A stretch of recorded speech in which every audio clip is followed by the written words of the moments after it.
Hello everyone, welcome to I exam B. और आज हमारे साथ है मिस्टर दिव्यांश, जो एक बैंक पीओ बन चुके हैं इस साल। और उनको पंजाब नेशनल बैंक भी मिला है इस साल उनके बैंक पीओ एग्जाम में। So very very welcome Divyansh and many many congratulations. बहुत बहुत बधाई आपको पूरी आई एग्जाम बी टीम की तरफ से। Thank you so much, ma'am, and hello everyone. सो दिव्यांश, आप ही किस आपसे ही सुनते हैं, आपका क्या बैकग्राउंड रहा है और आपने क्या सोच के बैंक पीओ की तैयारी शुरू करी। मैम, पहली बात तो अगर मैं अपनी फैमिली से स्टार्ट करूँ तो आई हैव मतलब मैं हमेशा लोअर मिडिल क्लास फैमिली में रहा। तो जो एक मनी फैक्टर होता है ना, वो हमेशा मेरे साथ रहा कि मतलब हाँ, पैसों की तो जरूरत है। और एक सिंस मैं बिहार से आता हूँ, तो एक एक क्लीशे भी है कि मतलब बिहार के लोग सरकारी नौकरी के पीछे थोड़े ज्यादा जाते हैं, क्योंकि एक स्टेबिलिटी लोगों को महसूस होती है। रीजन भी कि यहाँ ज्यादा इंडस्ट्रीज है नहीं, तो एक कल्चर है कि हाँ, अगर सेटल होना है तो मतलब सरकारी नौकरी चाहिए। तो एक क्रेज तो था। फिर कॉलेज टाइम में मैंने जेई की तैयारी की थी पीसीएम लेकर के, और फिर मैंने आईआईटी आईएसएम धनबाद से बीटेक किया था। और कॉलेज के दौरान मैं थोड़ा यूपीएससी की तरफ ज्यादा फोकस था, मैंने यूपीएससी की तैयारी करी। लेकिन उसके बाद कोविड प्रिपरेशन के टाइम पे वो प्रिपरेशन मेरी रुक गई, और मुझे इस बात की चिंता होने लगी कि मेरी प्लेसमेंट भी होगी या नहीं कहीं पे। जी। तो मैं प्लेसमेंट में बैठा, मुझे एक जॉब ऑफर हुई, मैंने 6 महीना जॉब किया। और जॉब के दौरान मतलब ऐसा था कि मैं ट्रेडिंग फील्ड में था, मतलब मैं ट्रेड करता था। तो वो एक दिन प्रॉफिट हुआ, 2 दिन लॉस होता था, तो वो काफी जी। वॉलेटाइल था। तो बिल्कुल। मुझे उसमें मजा नहीं आ रहा था ऐसे, क्योंकि मैं कंसिस्टेंटली एक हफ्ते खुश नहीं रह पा रहा था। तो हम्म। फिर मैंने सर्च किया कि अब मैं उसको क्या और कर सकता हूँ। तो मेरे सामने उस टाइम पे मुझे मतलब एक जॉब चाहिए था, लेकिन प्राइवेट नहीं चाहिए था, गवर्नमेंट ही चाहिए था। तो मुझे ऐसा लगा कि अभी अगर मैं यूपीएससी की प्रिपरेशन में जाऊंगा तो कुछ सर्टेनिटी नहीं है कि मुझे साल भर में मिल जाएगा। तो वहां पे मेरे पास दो ऑप्शन थे, या तो मैं सीजीएल की प्रिपरेशन करता, या फिर मैं बैंकिंग की प्रिपरेशन करता। और वो मैं लास्ट ईयर फेब की बात बता रहा हूँ, फेब 2022 की बात। तो 22। उस हाँ जी। टाइम पे आरबी असिस्टेंट का नोटिफिकेशन आने वाला था। हम्म। तो मैंने सोचा कि मैंने जॉब क्विट करा और मैंने असिस्टेंट की प्रिपरेशन स्टार्ट कर दी। सुशील वगैरह सर का एक आया हुआ था कि हाँ, एग्जाम होने वाला है, सब कुछ फिक्स था। तो वहां से एक मोटिवेशन मिला, और उन्होंने सब कुछ बताया कि इतनी वैकेंसीज रहेंगी, इस बार ज्यादा वैकेंसीज रहेंगी। पिछली बार 973 वैकेंसीज थी, जो उसके राइट। पिछले साल से ज्यादा थी। और आरबी असिस्टेंट 2 साल के बाद हो भी रहा था, तो ऑब्वियसली ज्यादा वैकेंसीज रहेंगी।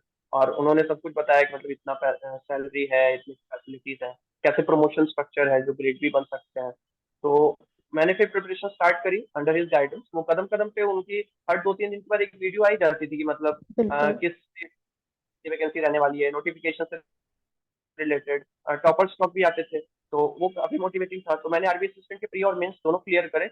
बट मेरा 115 मार्क्स था। और जब फाइनल होता है ना, मतलब मेंस के बाद एलपीटी के लिए 73 लोग शॉर्टलिस्ट हुए थे, और 33 का फाइनल सिलेक्शन होना था, क्योंकि 33 वैकेंसीज थी। यस। तो हाँ उसमें जी। मैं नहीं आ पाया, मैंने एलपीटी क्लियर किया लेकिन मेरा फाइनल सिलेक्शन नहीं हो पाया।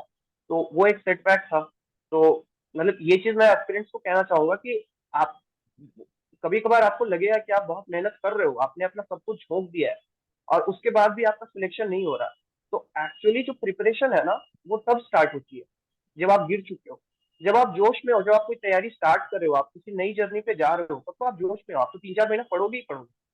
तो वो प्रिपरेशन नहीं है, उस टाइम तो आप एक नई जर्नी को एंजॉय कर रहे हो। पर जब आप मान लो आप राइडिंग कर रहे हो, आप गाड़ी में चल रहे हो, आपको गाड़ी में चल के मजा आ रहा है, पर आपकी कार का एक्सीडेंट हो गया, आप गिर गए, उसके बाद वापस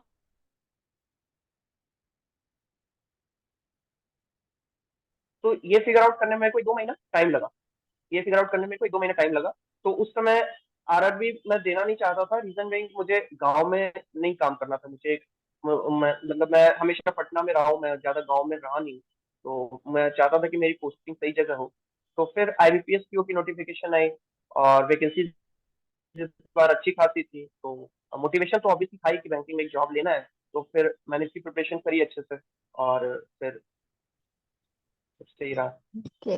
सो दिव्यांश, आपने बहुत अच्छे से पूरी जर्नी बताई है अपनी। और मतलब मैं कुछ की पॉइंट्स अगर मैं खुद अगर समझूं कि क्या क्या आपने किया और कैसे वो एक्यूरेट रहा, तो एक जो आपने पॉइंट बहुत अच्छा बोला कि जैसे आपको अपॉर्चुनिटी पता चली तो आपने उसके बारे में अपने आप को मोटिवेटेड रखा रेगुलरली एंड बहुत जोश से पूरी पढ़ाई भी करी, लेकिन उसके बाद कहीं पे झटका लगा तो आप जो दोबारा उठे वो बहुत जरूरी है। मतलब हमें हमेशा बस ऐसा नहीं सोचना चाहिए कि नहीं मिला तो सब कुछ वेस्ट हो गया एंड अब आगे तो कुछ बचा नहीं।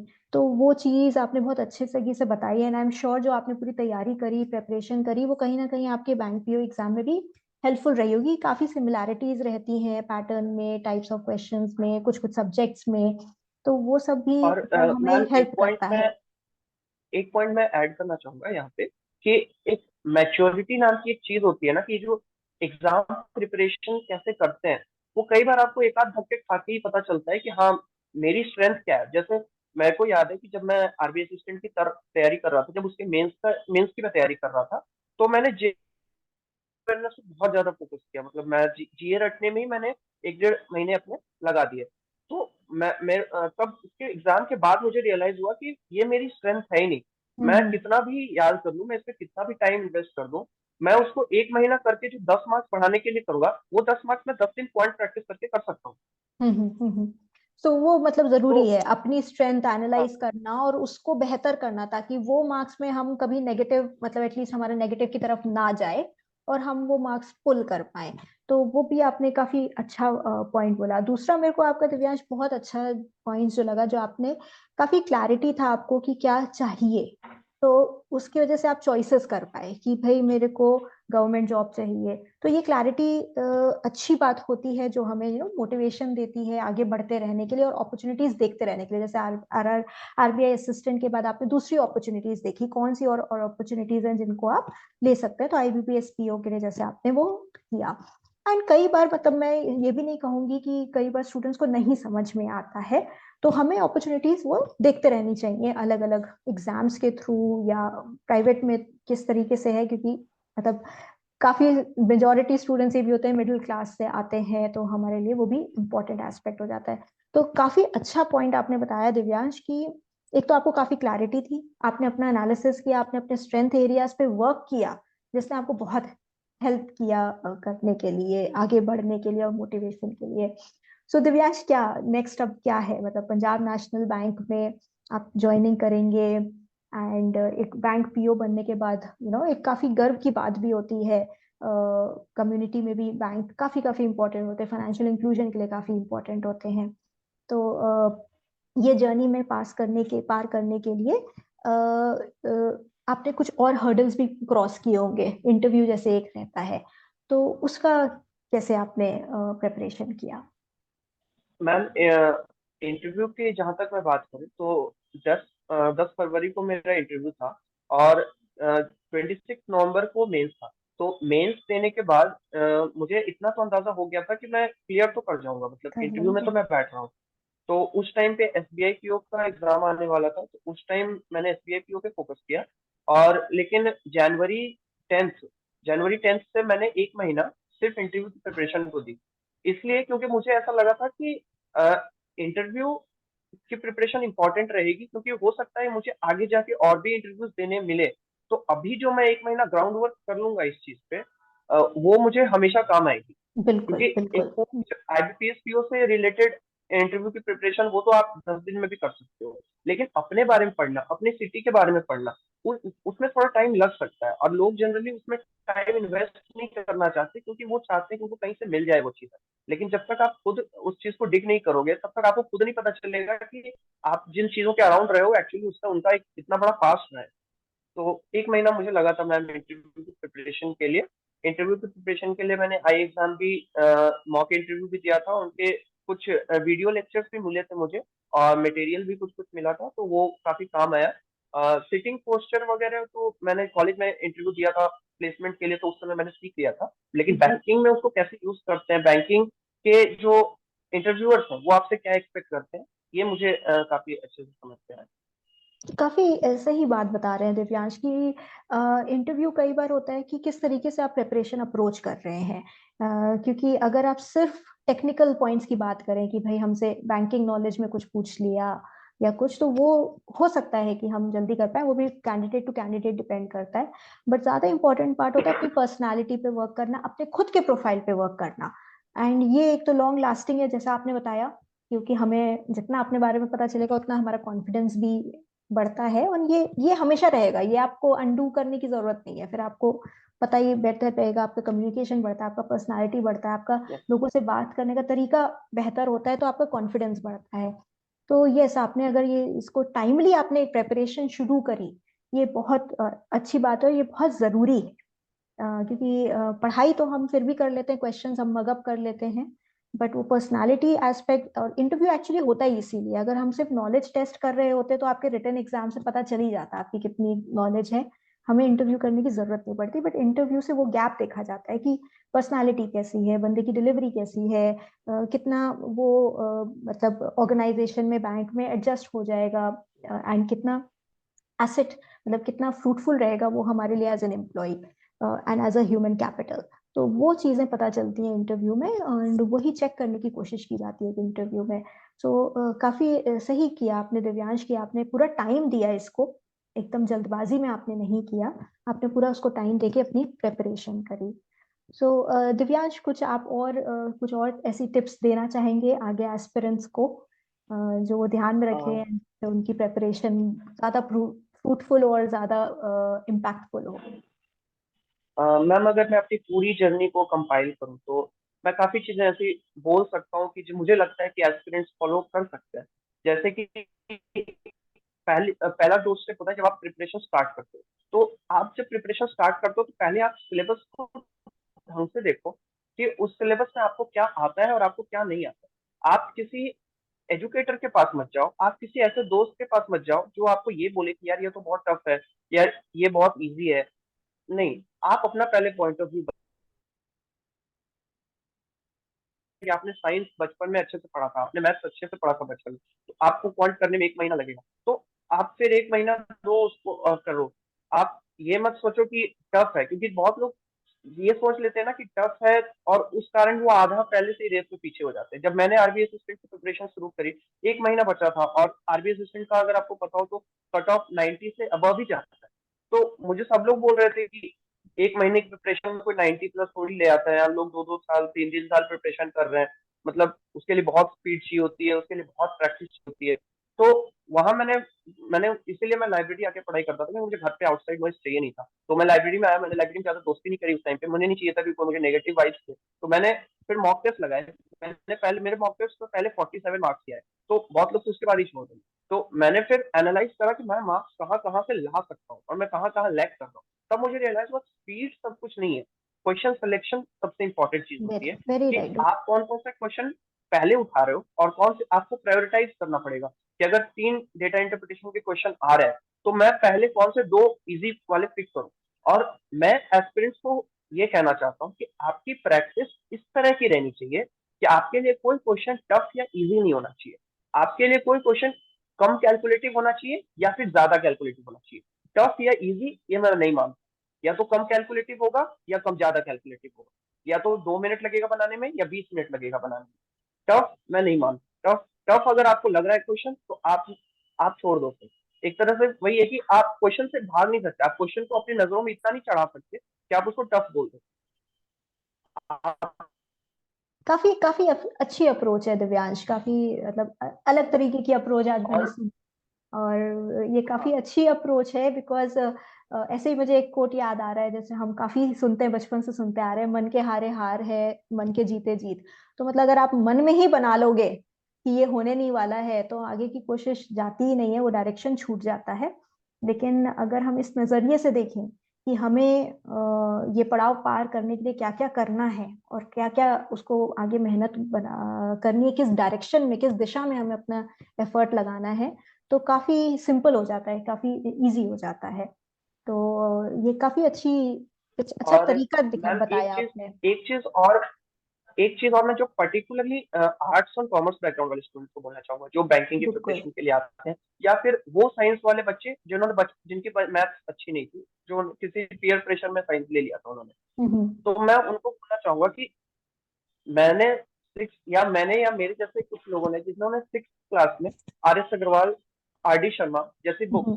6, 7, 8, 9, 10 में अच्छे से बनाई है, आप किसी एजुकेटर को फॉलो करके 1 महीने में नहीं सीख सकते। मैंने 5 साल जिस चीज के लिए दिए हैं, आप चाहते हो कि आपको 1 महीने में कोई ढंग से पढ़ा दे, आपको सारे कॉन्सेप्ट आ जाए, आपसे प्री के क्वेश्चन बन जाएंगे पर आपसे मेंस के नहीं बनेंगे। क्योंकि अगर मैंने 5 साल इन्वेस्ट करे हैं तो आपको एटलीस्ट 5 महीने तो देने पड़ेंगे ना।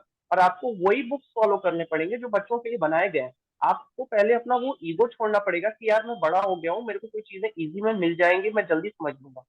ऐसा नहीं है, आपको भी वही बुक्स फॉलो करनी पड़ेगी। भले एक बच्चे को 5 साल लगते हैं, आपको 5 महीने ही लगेंगे, बट आपको वो 5 महीने देने पड़ेंगे। मेरे केस में मैं लकी था कि मेरी 11th 12th में भी मैथ की मेरी बचपन में मैथ अच्छी थी, तो मुझे उस पर टाइम नहीं देना पड़ा। बट मुझे ऐसा नहीं है कि मुझे रीजनिंग में टाइम नहीं देना पड़ा। मुझे रीजनिंग में 2 महीने बच्चों की तरह ही देने पड़े। मुझे फिल आउट नहीं आता था, मुझे पजल बिल्कुल नहीं आता था। जो मेरे से दोस्त जो के लिए पजल इजी था, मेरे लिए नहीं था। तो मुझे बहुत टाइम देना पड़ा उस चीज को। मुझे बहुत सारे हर यूट्यूब प्लेलिस्ट से मैंने जितने क्वेश्चन हो सकते थे मैंने ढूंढे, स्क्रीनशॉट ले लेके फाइलें बनाई, और उसके बाद मैंने उनको सॉल्व करा। मैंने बार बार सॉल्व करा, मैंने अपनी गलतियों को नोटिस करा। मैं हर क्वेश्चन के बाद मैं नोट करता था कि मुझे इसमें कितना टाइम लगा। उसके बाद मैं जी। सेकंड टाइम जब वही क्वेश्चन कर रहा हूँ अगले दिन, तो मैं नोट अगले करता था इस बार मुझे कितना टाइम लगेगा, और 10 सेकंड का भी इंप्रूवमेंट आ रहा है, तो that is an improvement. Very very very right. मतलब हमें वो कंसिस्टेंटली करते रहना है। मतलब कई बार हमें ऐसा भी लगता है कि हमने क्वेश्चन कर लिया तो अब तो ये हो गया, अब दूसरा चाहिए। बट कई बार वो रिपीट कर करके अपने आप को उसमें और बेहतर बनाना होता है, डे इन डे आउट कर करके। तो काफी अच्छी पॉइंट दिव्यांश आपने बोले। और जो आप यही कह मैम, रहे थे इट्स ना ऑल कि अबाउट बच्चों की, एग्जाम आपसे क्या डिमांड करता है। हाँ, कि मतलब बच्चों की तरह आपने जो बोला ना पढ़ना पड़ता है, उसको हम दूसरे तरीके से एजुकेशन के टर्म्स में अगर बोले तो बोलते हैं कॉन्सेप्ट, कॉन्सेप्चुअल नॉलेज। क्योंकि कॉन्सेप्चुअल नॉलेज तो वही है ना कि अगर आपने वो कर ली तो उसके ऊपर फिर आपको बार बार बार बार बार बार करते रहना है। ऐसा नहीं है कि कुछ आपको नया फॉर्मूला मिल जाएगा। फॉर्मूला तो वो हार्डवर्क ही है, वो हार्डवर्क, लेकिन आप किस तरीके से करते हो और किस तरफ लगाते हो वो बहुत मैटर करता है। तो दिव्यांश, आई थिंक आपने काफी इलेबोरेटली, काफी टाइम दिया, आपने काफी समय दिया, और बिल्कुल आपने एकदम एक्यूरेट चीजें बताई हैं। एंड आई एम श्योर कि ये सब स्टूडेंट्स समझेंगे कि कैसे अपनी स्ट्रेंथ्स देखना, अपना अपनी गलतियों को एनालिसिस करना, उस पे वर्क करना, और जो हमें आता है उसमें हमें अपने आप को खुद बेहतर करना, उसको प्रैक्टिस कर करके कितना जरूरी है। तो यही एक परफेक्ट फॉर्मूला है, हार्डवर्क है with right strategy, keeping in mind अपनी खुद के स्ट्रेंथ्स एंड वीकनेसेस। इस पे अगर एक कोई चीज और है। एक चीज और जो मैं ऐड करना चाहूंगा मैम, क्योंकि बैंकिंग का जो एग्जामिनेशन होता है उसमें एक प्रीलिम्स भी होता है, मेंस भी यस। होता है। तो नॉर्मली प्रीलिम्स में क्या होता है कि प्रीलिम्स में आपकी स्पीड मैटर करती है। आप मतलब जनरली 70-80 के आसपास कट ऑफ रहता है 100 में, जी। तो आपको आप ज्यादा क्वेश्चन करने होते हैं, तो उसमें क्वेश्चन का लेवल इजी, मिनट में हर क्वेश्चन कर सकते हो और 1 मिनट में कर सकते हो, और आपको क्वेश्चन करने होते हैं, उसमें हर क्वेश्चन बनाने के लिए ही दिया रहता है। बट जब आप मेंस की प्रिपरेशन करते हो तो आपको मेंस में क्वेश्चन देख के डरना नहीं है। आपको मेंस में ये स्ट्रेटेजी होनी पड़ेगी कि आपको मार्क्स कहाँ कहाँ से लाने हैं, क्योंकि मेंस राइट। की वो जो हम क्वेश्चन 70-80 सिलेक्शन, रहती है। तो हाँ आपको क्वेश्चन, ये ढूंढना होगा कि आपको मार्क्स कहाँ कहाँ से लाने हैं। राइट, वो क्वेश्चन सिलेक्शन काफी इंपॉर्टेंट हो जाता है। एंड वो ये आप प्रैक्टिस से ही हाँ, कर पाते हो तो क्योंकि आप अगर आप अपने पहचान कॉन्सेप्ट पे पाते वर्क हो। कर लोगे, हाँ जी। अगर आप अपने कॉन्सेप्ट पे वर्क कर लोगे, आपकी बेसिक्स अच्छे होंगे, तो आपको प्री और मेंस में इस बात का डिफरेंस नहीं लगेगा कि मेंस के लिए मुझे कुछ अलग से करना है। जी आपको बस बिल्कुल। लगेगा कि आपको मेंस के लिए थोड़ी क्वेश्चन की प्रैक्टिस करनी है, आपको बेसिक्स आते हैं, कॉन्सेप्ट आते हैं, आपको बस कैलकुलेशन ज्यादा करनी है बस। Exactly exactly. तो मतलब वही है कि हम शुरू कॉन्सेप्ट से ही करते हैं, उसके बाद उस पर बिल्डअप होता है। कोई भी चीज है वो वहीं से शुरू होती है। तो बिल्कुल सही है। And I am sure Divyansh, आपने इतना डिटेल में ये सब समझाया है तो काफी यूजफुल भी रहेगा आगे के एस्पिरेंट्स के लिए भी। तो thank you again Divyansh, and बहुत बहुत बधाई आपको एक बार फिर से। और बेस्ट विशेस हमारी पूरी टीम की तरफ से आपके एक सक्सेसफुल करियर के लिए आगे। Thank you so much ma'am. Thank you Divyansh.